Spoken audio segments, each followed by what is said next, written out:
First of all, we will take two sheets of paper and follow this step.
Now we will make another one following the same steps.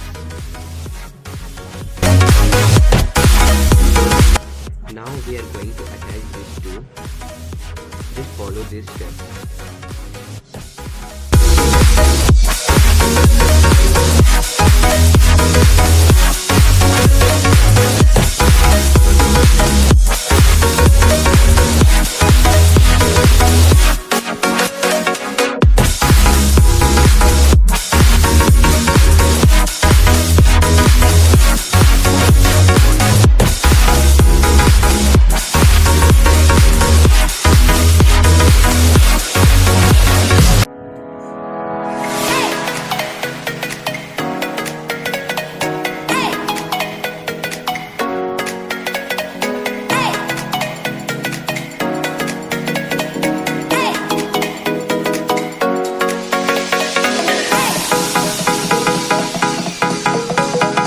Now we will paint this with this golden acrylic paint.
Finally, it's completed. Thank you for watching this video. Please subscribe to my channel and like this video.